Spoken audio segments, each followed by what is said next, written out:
there. Today's book is Secluded Cabin Sleep 6. That's a tongue twister. By Lisa Unger.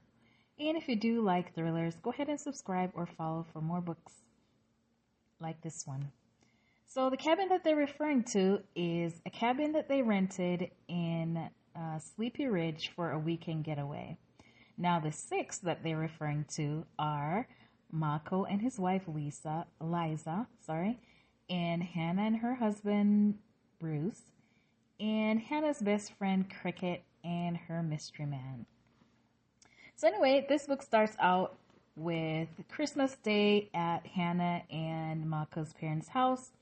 After dinner, they clean up, and then it's time for presents. They do their present ritual with their presents, and their dad Leo usually always pulls out extra presents after they think they're done opening presents, and it's like, voila! I wonder who these could be from. So this time he brings out some presents, and these weren't from him. And as a matter of fact, when they open it up, it was like an ancestry kind of kit thingy. So it's called an Origins kit, the company's Origins. And basically, if you want to look for, people you might be related to, you fill out all the information and DNA stuff, and you send it in. So their mom, Sophia, is kind of the ornery type, especially when she's been drinking. She can be kind of mean and condescending. And of course, she wanted nothing to do with that. She threw hers in the trash. And then, as a matter of fact, even though everybody denied it was them, she thought it was Mako, and he was just playing around. But anyway, she decides, you know what? I'm off the bed. So, in the back of their minds, they're thinking it's him, and he just doesn't want to admit it. So anyway, Liza, who is Mako's wife, she is a yoga influencer, and she's very health conscious and I guess lifestyle conscious. She's also security conscious because she didn't want to fill this out because she was concerned about how the company would use the information now and also in the future. So she's like, nah, I'm out. Hannah was kind of hesitant. She didn't really want to do it, but we find out later on in the book that she did end up doing it. So even Hannah did ask Mako, was it really you? And he's like, no. So now they don't know who put this Origins kit in the house, which was weird. I'm like, oh boy. So we also meet, there's a storyline about this boy named Henry. And so the story goes from childhood and alternates between his childhood and current time. And we'll find out the connection with him a little later in the book.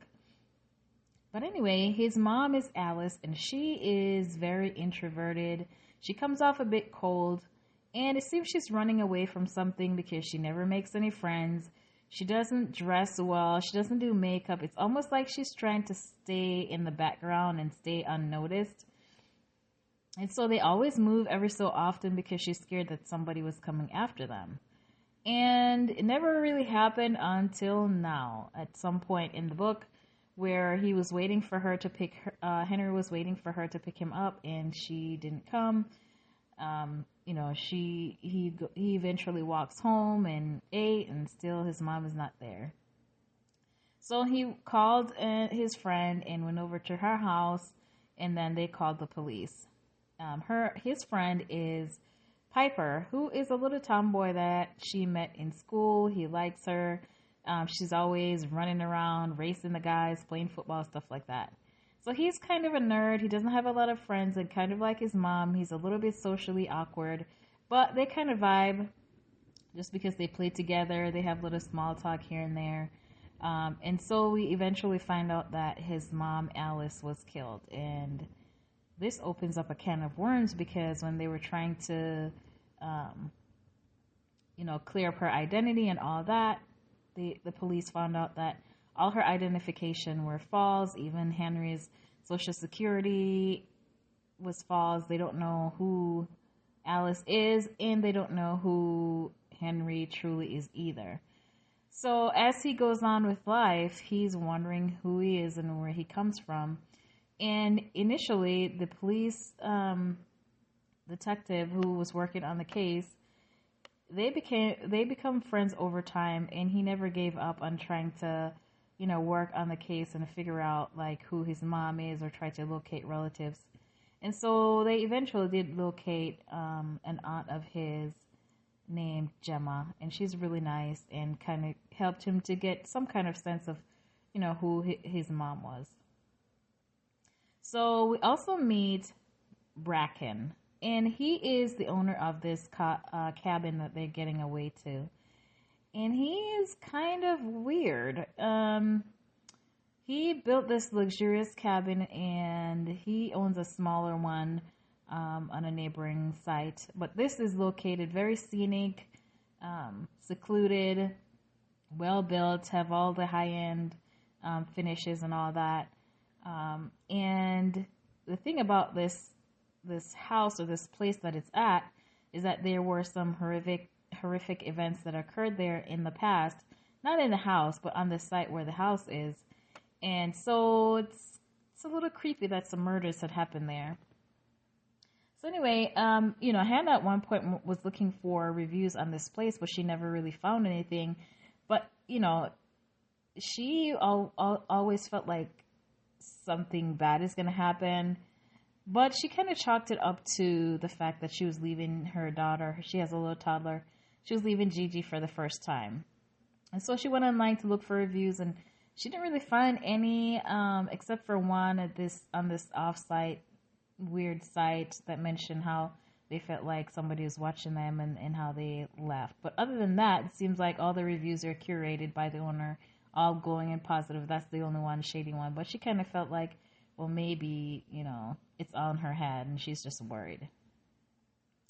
So they went there, everybody meets up, and they met Cricket's boyfriend for the first time. He is Joshua. Now, it's funny enough that all outside of Bracken, all the men in this book is in tech. So, Mako, he is like the owner of a tech gaming company called Red World.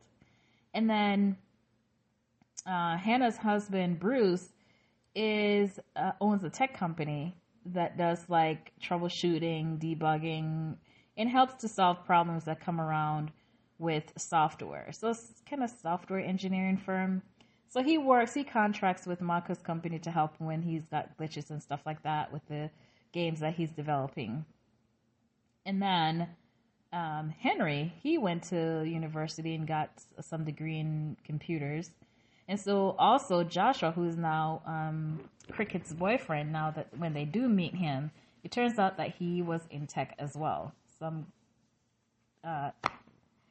computer engineering type field. So, Cricket seems happy, but when Hannah meets Josh, she was like, do I know you? You look kind of familiar. But he's like, no, we haven't met. But, when got to this part, I was like rolling my eyes. That's what they all say. But as she was looking, from across the room after that, she's like, maybe I don't, just because of his features and stuff like that. And so we find out later why she felt like she knew him.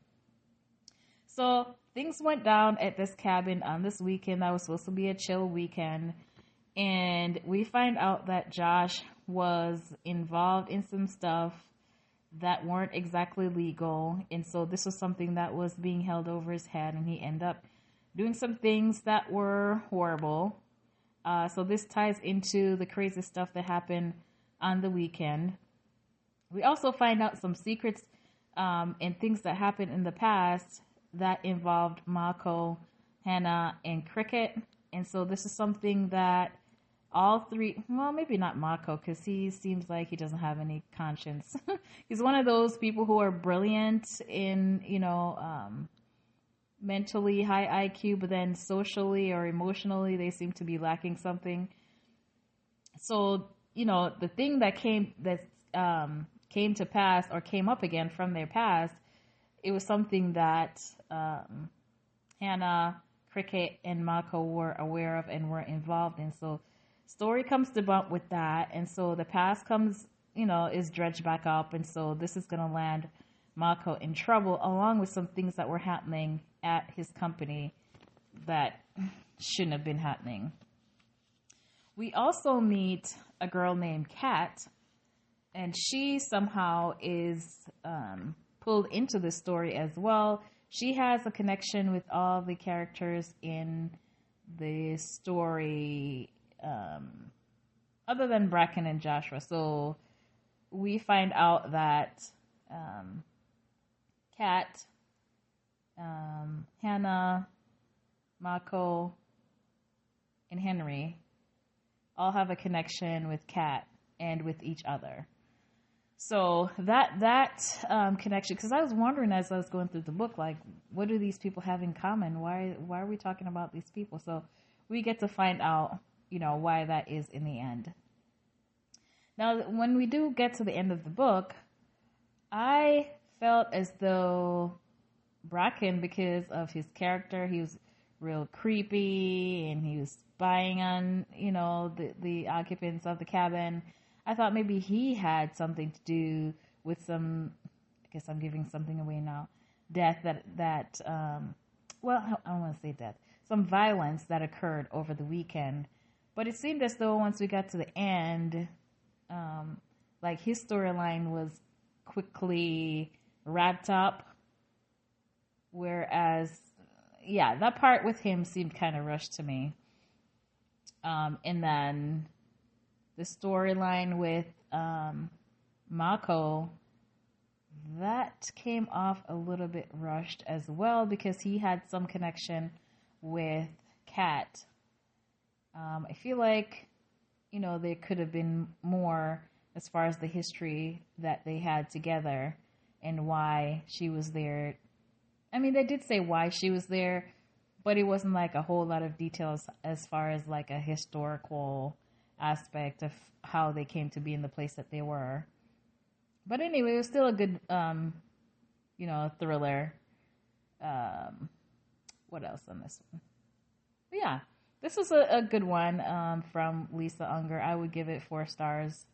I would recommend for it to be read as well. I did enjoy it. So have you read or listened to this one? Let me know your thoughts. Until next time.